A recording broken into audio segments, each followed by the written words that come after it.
रात के 12 बज चुके थे। भाई ने धीरे से मेरे कमरे का दरवाज़ा खोला और अंदर आकर मुझे सोता हुआ देखकर अंदर से दरवाजे की कुंडी लगा दी।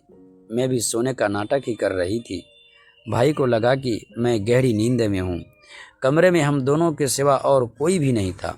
मुझे अच्छे से मालूम था कि मेरा भाई आधी रात को मेरे कमरे में किस लिए आया है। मैं भी बिस्तर पर आंख बंद करके ऐसी पड़ी थी जैसे बहुत ही गहरी नींद में हूँ। उसके बाद जो भाई मेरे साथ करने वाला था वो मुझे मालूम था, पर मैं भी उसे रोकने की कोशिश नहीं करती थी। क्यों नहीं रोकती थी, इसका जवाब आपको कहानी में आगे मिलेगा।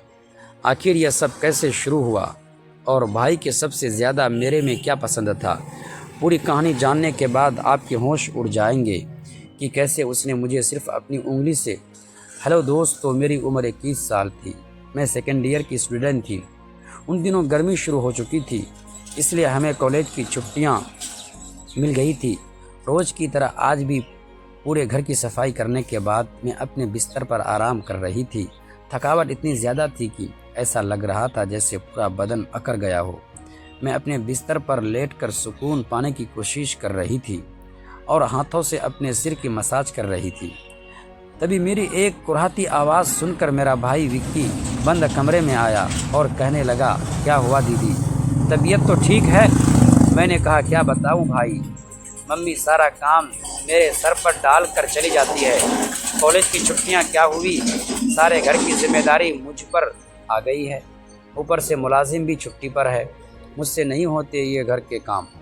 मेरी बात सुनकर वह मेरे पास बैठ गया और कहने लगा, मेरी प्यारी बहन, कोई बात नहीं, मैं अभी तुम्हारे लिए दूध लेकर आता हूँ, उसे पियोगी तो सुकून मिलेगा। विक्की की बात सुनकर मैं मुस्कुरा दी और कहा, बस तुम खाना बाहर से ले आना, मैं थोड़ी देर सो जाऊंगी। उसके बाद वो वापस दूध लेकर आया। उसे देखकर मुझे उस पर बहुत प्यार आया। सच में दुनिया में बहुत कम ही ऐसे भाई होते हैं जो अपनी बहनों का इतना ख्याल रखते हैं। मैंने उसे ढेर सारी दुआएं दी और उसका लाया हुआ दूध पीने लगी। दूध पीने के बाद मैं गिलास एक साइड पर रखा और लेट गई। विक्की कहने लगा, चलो मैं तुम्हारा सिर दबा देता हूँ, तुम आराम से सो जाओ। वो मेरे सिरहाने बैठ गया और अपने हाथों से मेरा सिर दबाने लगा। मुझे धीरे धीरे सुकून मिलने लगा और दर्द भी कम होने लगा। मैं आंखें बंद करके सोने लगी और गहरी नींद में चली गई।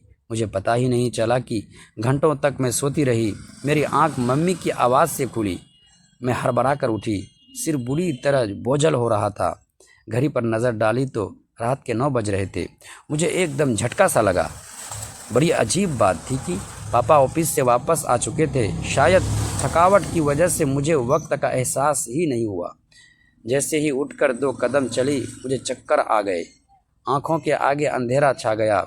अगर दीवार का सहारा न लिया होता तो यकीनन गिर जाती। फ्रेश होकर बाहर आई तो देखा खाने की टेबल पर सब मेरा ही इंतज़ार कर रहे थे। मैं जाकर आराम से कुर्सी पर बैठ गई। विक्की मुझे देखकर मेरी प्लेट में खाना डालने लगा।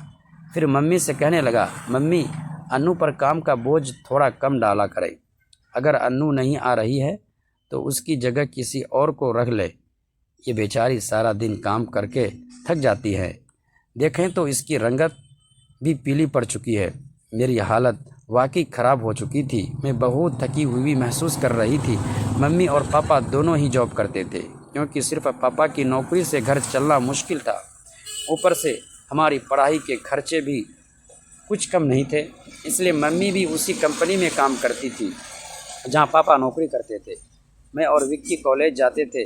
अगर अभी गर्मियों की वजह से छुट्टियां थी, इसलिए हमें घर पर ही रहना पड़ रहा था। मैंने ये बात नोट की थी कि पिछले कुछ दिनों से विक्की मेरे पास आया करती थी। प्लीज़ अगली बार देखने के लिए हमारे चैनल को सब्सक्राइब ज़रूर कीजिएगा।